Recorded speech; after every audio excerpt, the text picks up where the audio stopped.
The story of Justice Ketanji Brown Jackson is not merely a chronicle of legal appointments. It is a profound narrative of intellectual rigor, a testament to the changing face of American democracy, and a legacy of breaking barriers that stood for over 2 centuries. To understand the woman who would eventually sit on the highest court in the land, one must look back to the roots of her ambition and the quiet, persistent dedication that defined her journey from a young girl in Miami to a titan of the American judiciary. Roots of resilience, childhood, and early influence born on September 14, 1970, in Washington, D.C. as Ketanji Anyika Brown. Her very name carried the weight of heritage and hope. Her parents, Johnny and Ellery Brown, chose the name Ketanji Anyika from a list sent by an aunt serving in the Peace Corps in West Africa, meaning lovely one. Shortly after her birth, the family moved to Miami, Florida, where the foundations of her legal mind were laid.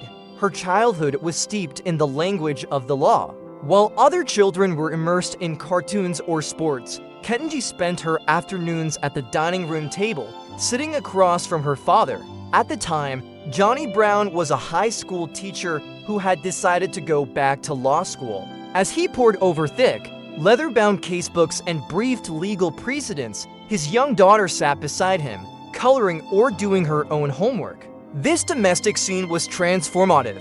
She didn't just see a father studying. She saw the law as a tangible tool for growth and service. Her mother, Ellery, eventually became a school principal, ensuring that the household was one where academic excellence was the standard, not the exception. In high school, Ketanji was a standout star. At Miami Palmetto Senior High, she discovered her voice through speech and debate. It was here that she first learned to dismantle an argument with logic and poise skills that would later define her judicial temperament. Despite a guidance counselor once suggesting she shouldn't set her sights so high as Harvard, Ketanji remained undeterred.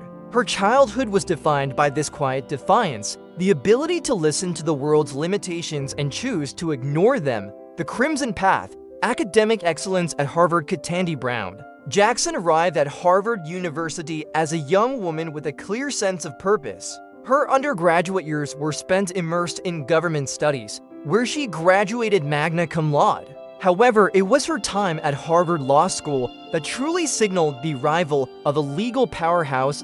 In the high-pressure environment of one of the world's most prestigious law schools, she didn't just survive, she led. She earned a spot as an editor of the Harvard Law Review, a role reserved for the most intellectually gifted students. It was during these years that her philosophy of the law began to crystallize, viewing the Constitution not as a static, ancient relic, but as a living document that must be applied with an understanding of its impact on real human lives. During her time in Cambridge, she also met Patrick Jackson, a fellow student who would become her husband. Their union represented a blending of worlds. His family had deep roots in New England history, while hers was rooted in the struggle and triumph of the civil rights era. This personal bridge between different American experiences would later inform her ability to build consensus and understand the diverse fabric of the nation. A career of conscience. From public defense to the bench, what sets Justice Jackson apart from many of her predecessors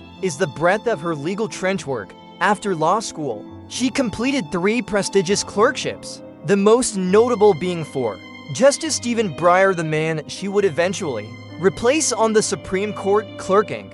For Breyer taught her the art of judicial pragmatism and the importance of collaborative deliberation. However, the most pivotal chapter of her prejudicial career was her time as a federal public defender. In the American legal system, the right to an attorney is a cornerstone of justice, yet public defenders are rarely elevated to the high courts. Jackson spent years representing those who had the least, the impoverished, the marginalized, and the forgotten. This experience gave her a boots-on-the-ground perspective of how the law affects the vulnerable. She saw firsthand the disparities in sentencing and the complexities of the criminal justice system, an experience that would later provide her with a unique empathy when weighing cases of civil liberties. Her expertise led her to the U.S. Sentencing Commission, where she worked to address the glaring inequalities in drug-related sentencing. She fought to reduce the crack-to-powder cocaine disparity, a policy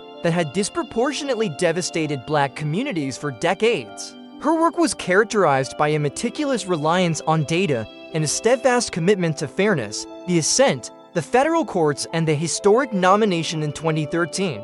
President Barack Obama nominated her to the U.S. District Court for the District of Columbia. As a trial judge, she earned a reputation for writing exhaustive, clear-eyed opinions. She believed that every litigant deserved to understand exactly why a judge had ruled the way they did.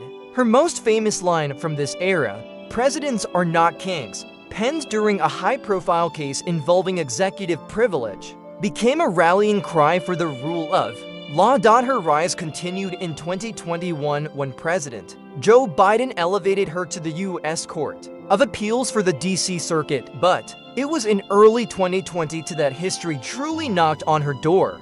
Following the retirement of Justice Breyer, Jackson was nominated to the United States Supreme Court. The confirmation hearings were a grueling display of political theater, but Jackson remained a rock of granite. She faced intense questioning with a calm, scholarly grace that impressed observers worldwide.